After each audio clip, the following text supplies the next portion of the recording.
Ladies and gentlemen, let me something about expose. A narcissist with one powerful question. We all wear masks from time to time.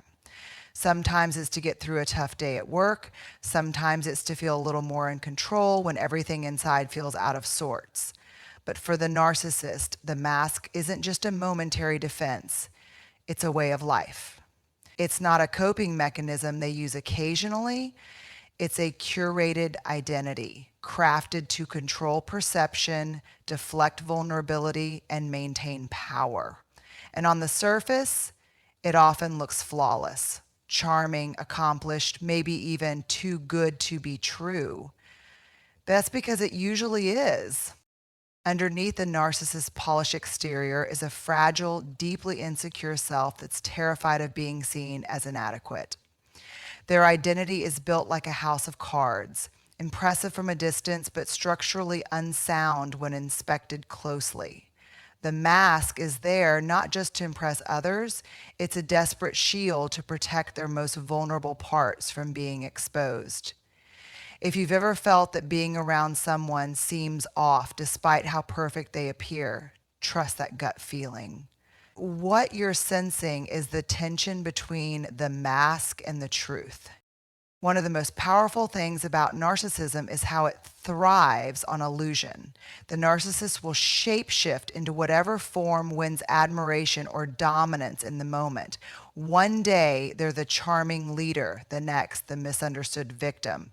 Either way, the goal is control. And when you look at it through the lens of compassion and psychological insight, you'll realize this control isn't about confidence, it's about fear. Deep down, the narcissist is terrified of rejection, accountability, and shame. But instead of facing those emotions, they construct an identity that doesn't leave space for flaw, failure, or feeling.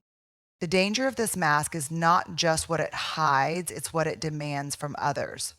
When you're in a relationship with a narcissist, you're not relating to a real person, you're relating to a performance. And to stay in their good graces, you're expected to play a supporting role, mirror their greatness, validate their story, and never, ever question the script. The moment you do, the mask cracks. And that's when the backlash begins. Gaslighting, guilt tripping, or cold, calculated withdrawal, all of it meant to punish you for daring to touch the truth. But here's something essential. The mask is not about you. It's about their relationship with themselves. It's about their inability to sit in the discomfort of imperfection. We all want to be seen and loved, but narcissists have learned somewhere early and painfully that to be flawed is to be unworthy. So they build this fortress of ego, hoping if they shine brightly enough, they won't be abandoned. And ironically, in trying to prevent abandonment, they push intimacy away. It's tempting to want to break the mask, to shake them into honesty or force a confrontation. But the most powerful thing you can do is not to rage against the illusion. It's to stay grounded in reality yourself. You don't have to fight the performance to see through it. You only have to remain connected to your own truth. Notice what's happening, feel what you're feeling, and resist the urge to over-explain or shrink. Narcissists feed off confusion and self-doubt. Clarity, on the other hand, is disarming. The truth is, we're all human. We all mess up, hurt people, fall short, but what separates healthy connection from manipulation is the ability to own it, to say, I was wrong or that hurt you and I care. Narcissists can't say those things without their world unraveling. That's why the mask matters so much to them. And that's why your willingness to see through it without getting pulled into their drama is the first step in reclaiming your power. So if you're here wondering how to deal with the mask of perfection, know this. You don't have to destroy it. You just have to stop believing in it. Let the mask stay on if it needs to. That's their choice. But you get to choose something else. You get to live in the real, imperfect, messy world where connection is built not on image, but on honesty. And that, my friend, is where your freedom begins. Shame is one of the most powerful, painful emotions we experience as human beings. It tells us not just that we did something wrong, but that we are something wrong. And when shame goes unhealed, it doesn't go away. It hardens, it festers, and eventually it becomes armor. For narcissists, that armor often looks like two extremes: grandiosity or victimhood. Both serve the same purpose: to deflect vulnerability and shield a fragile sense of self from being exposed. Grandiosity is the first version of this armor, loud, flashy, and convincing. It's the classic narcissist persona. I'm special, I'm superior, I'm beyond reproach. This is the narcissist trying to stay one step ahead of shame, constantly proving their worth so they never have to sit with feelings of inadequacy. And for a while it works. People admire them, even envy them. But underneath the surface is someone desperately trying to outrun the fear that they're not good enough. On the flip side, there's the quieter, more covert form of narcissism, the kind that hides behind victimhood. No one understands me. People always betray me. I do everything and get nothing in return. This form of shame armor doesn't inflate the ego, it collapses into it. But make no mistake, the purpose is the same. By taking the role of the misunderstood martyr, the narcissist dodges responsibility. Their pain becomes a spotlight that blinds others to their own toxic behavior. What's dangerous about both forms is that they distort reality, not just for the narcissist, but for everyone around them. The people closest to them are often pulled into a dance of guilt, obligation, or admiration. You're either propping up their inflated self-image or tiptoeing around their endless wounds. Either way, you're locked in their emotional orbit, and your needs slowly disappear. That's how shame armor works. It creates a world where no one is allowed to challenge, question, or ask for reciprocity. You see, vulnerability is kryptonite to the narcissist because vulnerability means exposure. It means admitting you made a mistake, asking for help, or owning the impact of your actions. And all of those things threaten the illusion they've built to survive. So instead of saying, I was wrong, they'll double down. Instead of apologizing, they'll blame you for being too sensitive. And instead of growing, they'll gaslight, not because they're evil, but because their internal world has no safe place for shame to be met with compassion. What they miss, what they never learned, is that real strength doesn't come from appearing perfect. It comes from owning our imperfections, from saying, yeah, I messed that up and I want to make it right. But narcissists never got the memo that accountability is not condemnation, it's connection. Somewhere along the way, they learned that being wrong meant being unlovable. So they armored up, and now every confrontation feels like a threat, every feedback like an attack, every honest conversation like war. Here's where your power comes in. You don't have to get through the armor. You don't have to fix it or break it or convince them to take it off. What you can do is refuse to play along. Refuse to shrink yourself to protect their ego. Refuse to stay silent just to keep the peace. You can bring your whole, vulnerable, grounded self to the table and let that be enough. You don't have to match their armor with your own. You just have to stay rooted in your truth. Because the truth is, shame only has power when it's hidden. Once it's named, it loses its grip. And while narcissists may not be ready to take off the armor, you don't have to wear it with them. You get to choose transparency over protection, honesty over image, growth over control, and most importantly, you get to walk away from relationships that demand you abandon yourself to stay connected. That is how you heal in the presence of the armor, not by dismantling theirs, but by refusing to build your own. Curiosity is often underestimated. We think of it as soft, maybe even passive, something we reserve for learning new skills or exploring hobbies. But in the context of human relationships, especially ones riddled with manipulation or emotional dysfunction, curiosity can be revolutionary.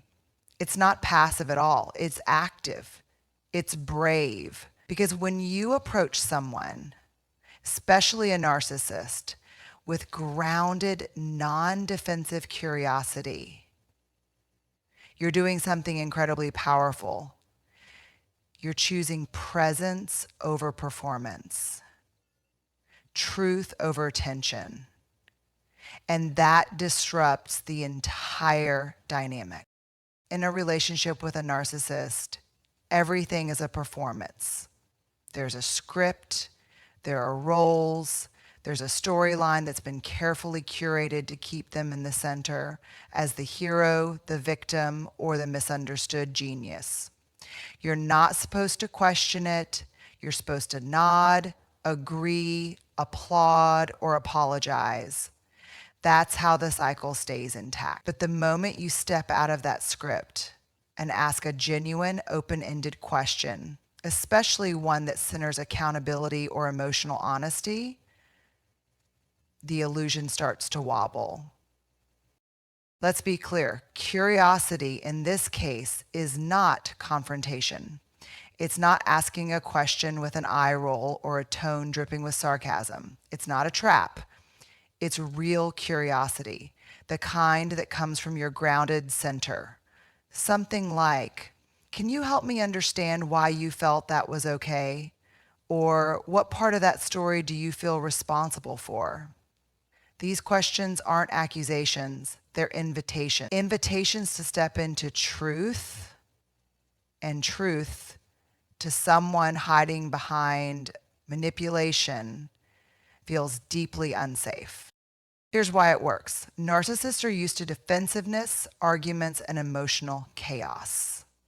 That's their playground. They know how to dominate it. But what they don't know how to navigate is calm, curious clarity. It's disarming. It throws them off balance because it doesn't give them the usual emotional bait to latch onto.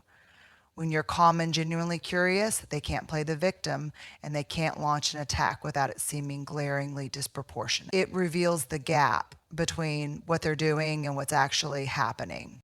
Curiosity, when used with intention, is also a mirror. It reflects the emotional temperature of the room back to the narcissist, not with accusation, but with observation. When you ask thoughtful, grounded questions, you're saying, I see what's happening.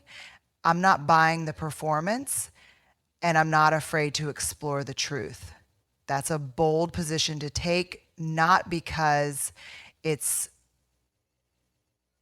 aggressive, but because it's emotionally sovereign. It says, I'm here to connect, not to control, and I won't be controlled either. The beauty of curiosity is that it keeps you out of shame too. Instead of reacting with anger or guilt or spiraling into self-doubt, you anchor yourself in inquiry. You give yourself permission to wonder, to pause, to ask. That's how you stay in your integrity. You're not trying to win or prove, you're trying to understand. And in relationships where gaslighting or emotional manipulation is at play, understanding becomes your anchor. It brings you back to what's real. Now, let's be honest. Sometimes your question won't land. Sometimes the narcissist will deflect, minimize, or turn the question back on you. That's okay. You're not asking to get the perfect answer. You're asking to reclaim your clarity. You're asking because you deserve to be in conversations rooted in honesty. And sometimes the way someone responds to a question tells you everything you need to know, not about you, but about them. So ask the question, not to trap, not to fight, but to stay connected to yourself. That's the power of curiosity. It breaks cycles without breaking you. It invites truth into the room and makes it clear that you are no longer willing to live in someone else's story. You're writing your own. And it begins with a question that dares to look deeper, love clearer, and live more freely. There's a moment in every relationship, personal, professional, romantic, where the energy shifts, where something feels off. You can't always explain it, but your body knows. Maybe the conversation suddenly becomes transactional. Maybe you're walking on eggshells, or maybe you feel like you're disappearing in plain sight. These moments can be subtle, but they're important because what often hides in these shifts is a quiet truth. You're not engaging with a person anymore. You're engaging with a persona. And when that persona belongs to someone steeped in narcissism, connection turns into performance. This is where the question comes in. One question, simple, clear, non-confrontational, that holds the power to pierce through the mask. It doesn't accuse, it doesn't shame, it invites, it reveals, and more importantly, it exposes something no manipulation can cover up, the presence or absence of emotional maturity. The question is this: can you tell me how you see your part in this? That's it. It sounds gentle, doesn't it? But don't be fooled. It's not soft. It's strong. It's rooted in emotional intelligence. Because accountability is the beating heart of maturity. And this question, when asked sincerely, puts the spotlight on exactly that. It asks someone to reflect, to self-assess, to step outside of ego and into empathy. And narcissists, they often can't go there, not without breaking the very illusion they've spent their lives building. A healthy, emotionally grounded person might pause, take a breath, and say something like, yeah, I didn't handle that well, or I see now how I hurt you. It may not be perfect, but there's a willingness to own something, to meet you in the middle. That's connection, that's vulnerability, that's growth. But a narcissist will do the opposite. They'll deflect, minimize, blame, sometimes with charm, sometimes with cruelty, but always with the same goal: to avoid accountability at all costs. What's powerful about this question is that it doesn't let the conversation live in emotional fog. It's a flashlight.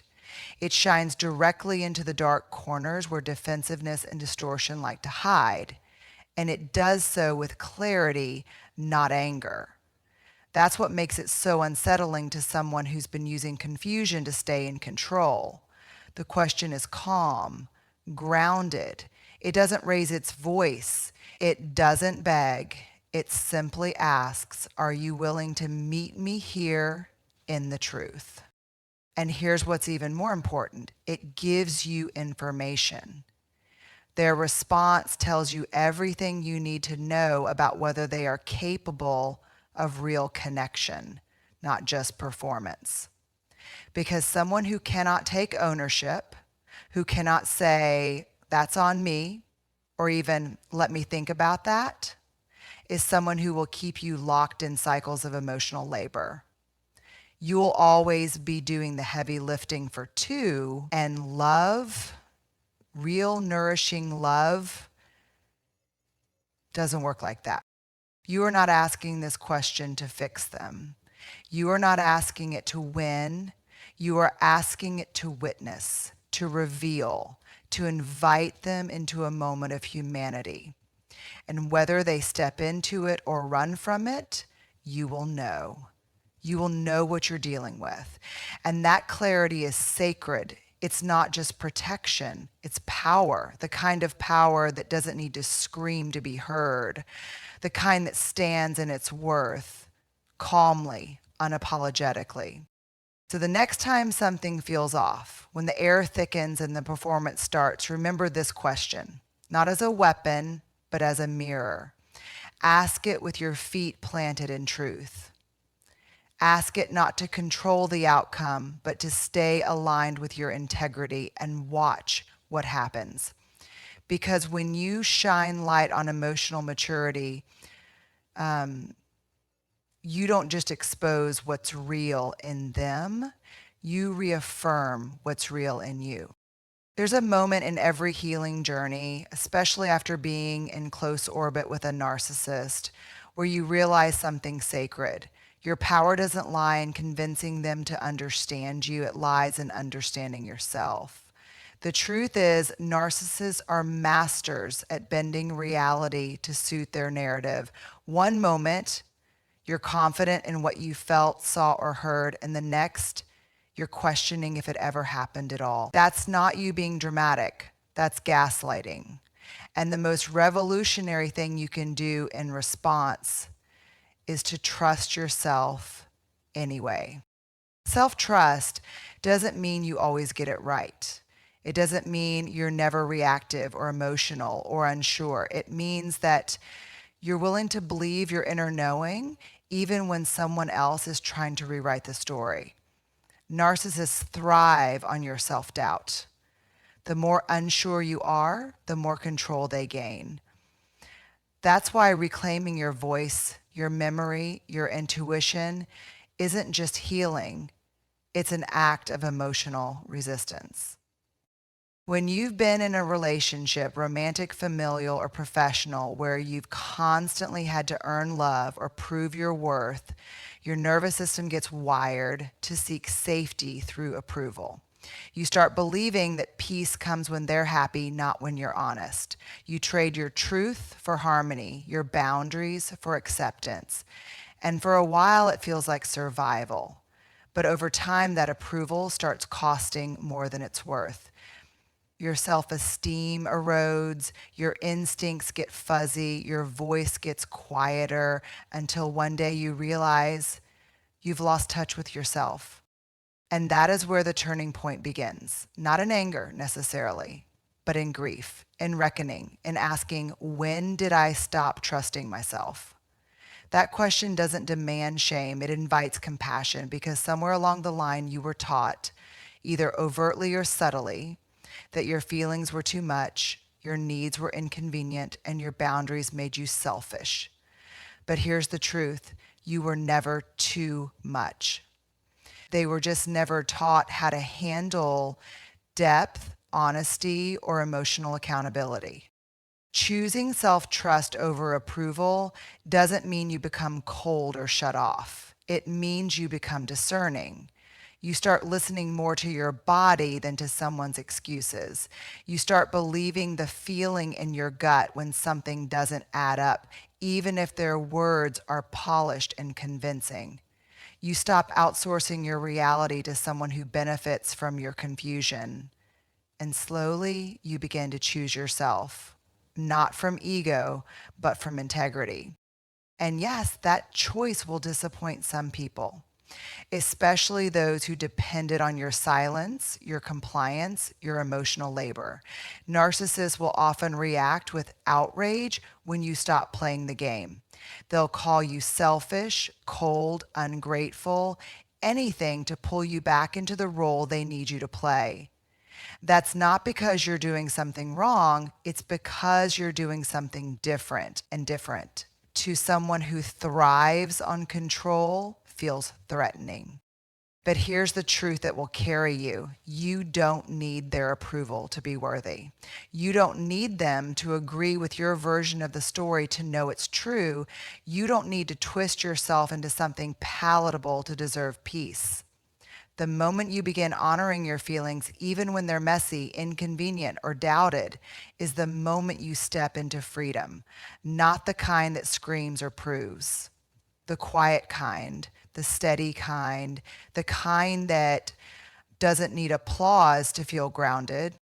So if you find yourself standing at that crossroads between pleasing them or trusting you, I hope you choose you, not because it's easy, but because it's real. Because when you choose self-trust over approval, you're not just breaking a pattern, you're rewriting your story. One where you no longer have to shrink to be loved or silence your truth to stay safe. You are your safest place now. And that is where your power begins.